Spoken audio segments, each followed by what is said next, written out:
chị. Chào em. Em là Khánh Vân. Hôm nay em đến xin phỏng vấn việc ạ.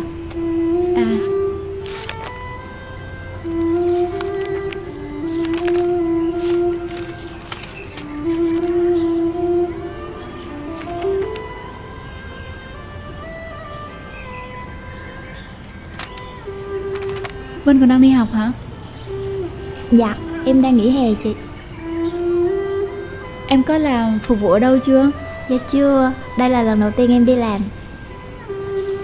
Không có sao, công việc cũng đơn giản thôi. Chị sẽ hướng dẫn cho em từ từ. Dạ, em cảm ơn chị. À em, quán mình làm từ 9 giờ sáng tới 6 giờ tối. Em có thấy tiện cho em không? Dạ, em đang nghỉ hè cho nên chị muốn sao cũng được. Lương của em là 5 triệu một tháng. Mỗi tuần em được nghỉ một ngày. Em muốn nghỉ á thì báo cho chị trước. Dạ.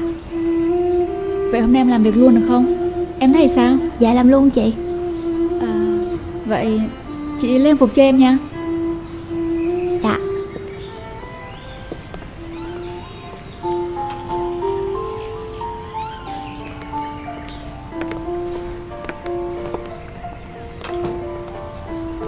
Ủa, nhân viên quán chưa tới hả chị? À, quán có 3 người em.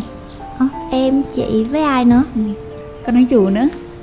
Em tưởng chị là chủ quán chứ. Chị chỉ là quản lý thôi. Và hiện tại thì kiêm lương phục vụ.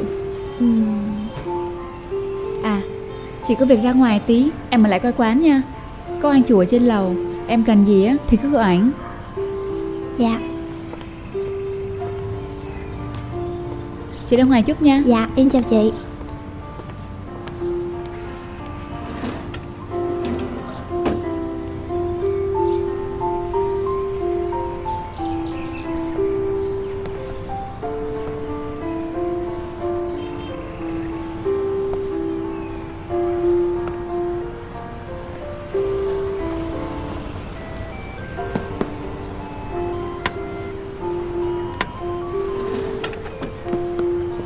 Chầu này mày lo nha mày. Ok, để tao lo. Anh ơi, anh. Cho anh 2 soda chanh nha. Soda chanh. Soda chanh. Anh chủ.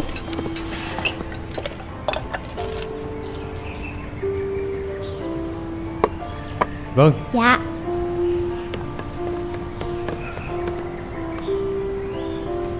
Ủa sao anh biết người ta gọi soda chanh mà pha?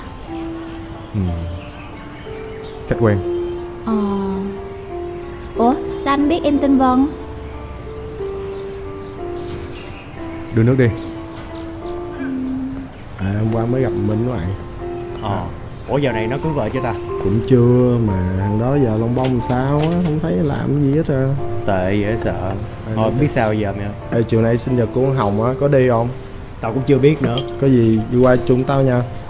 Thì có gì tao gọi. Ok, nhớ gọi sớm á. Em chào anh. Làm được không em? Dạ được, mấy này dễ mà. Chị Hoa có phổ biến công việc cho em chưa? Dạ rồi, làm từ 9 giờ sáng đến 6 giờ tối. Lương tháng 5 triệu, một tuần được nghỉ một ngày. Còn gì nữa không? Dạ, hết rồi. Còn điều nữa. Điều gì ạ? Giờ tác phong, mặc đồ kín đáo giùm anh. Em nhớ là không mặc quần sọt, không mặc áo tay ngắn. Em thế này được chưa ạ? Được. Chào anh Long.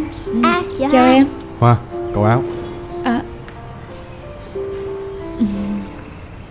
Ngày mai mặc quần dài giùm anh nha.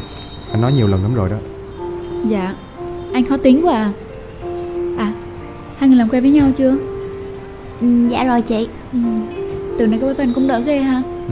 Em biết không, mấy bữa mà quán đông á, có 2 người làm cực muốn chết luôn á. Thì em sẽ cố gắng. Thôi, làm việc đi. Dạ.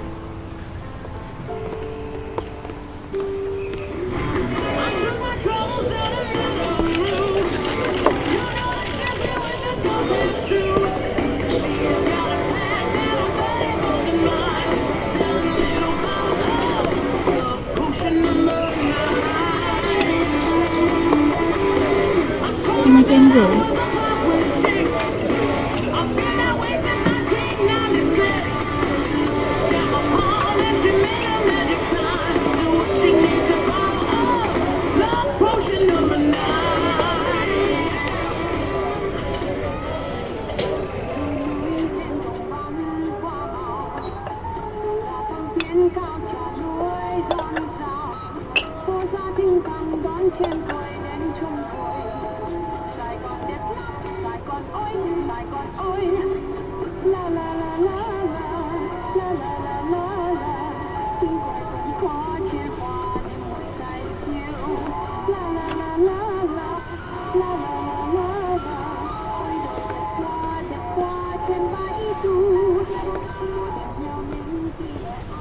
Ăn đi em.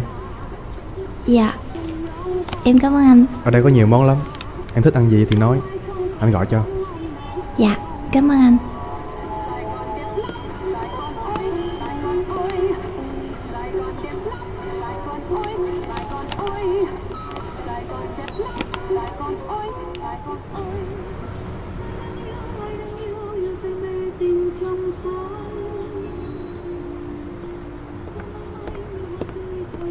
Vân, Dạ, chị về trước nha. dạ em chào chị. Ừ.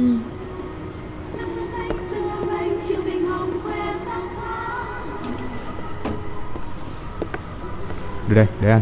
Thôi, để em làm luôn. Thôi, để em. Em về trước đi. Tại vì còn một chuyến xe buýt thôi. Dạ chắc em về trước nha, không trễ mất. Ừ. Ủa anh, em thấy mấy quán cà phê khác mở tới tối lận, sao quán cà phê mình mở tới 6 giờ chiều à? Anh thích mở từ bình minh tới hoàng hôn thôi. Ủa tại sao vậy ạ? Buổi tối anh muốn nghỉ ngơi. Vậy thôi em về trước nha. Ừ. Bye.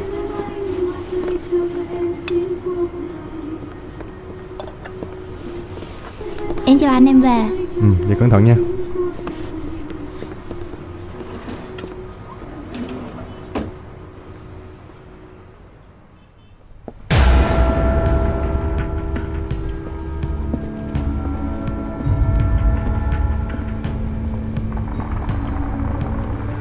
Trời ơi, có lắm kìa. Ê nhóc, đưa tiền không mày? Đá chết mẹ bây giờ. Con mẹ nó nhanh lên mày.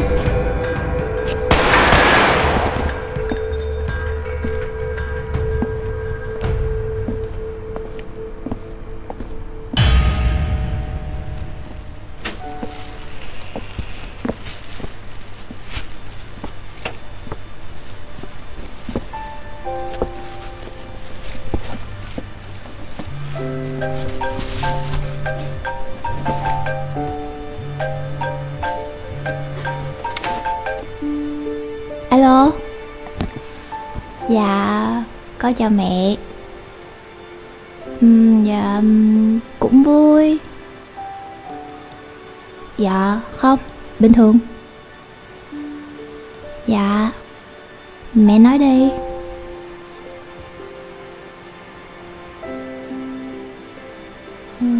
Thôi, con ở Việt Nam quen rồi, con không thích qua bển đâu. Ở đây có bạn, rồi khí hậu cũng tốt nữa. Thôi mẹ sống với Dượng đi, con vẫn ổn mà.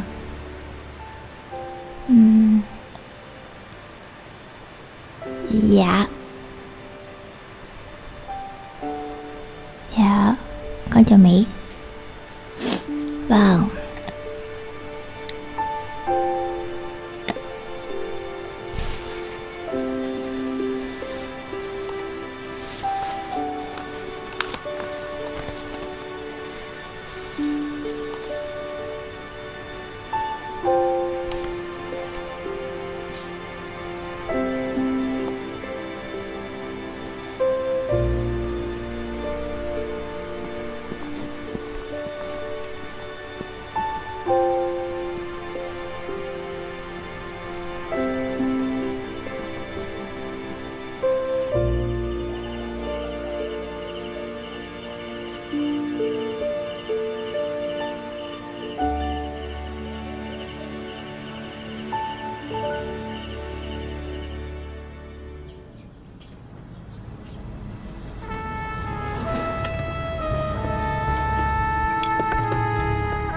Chào anh Long.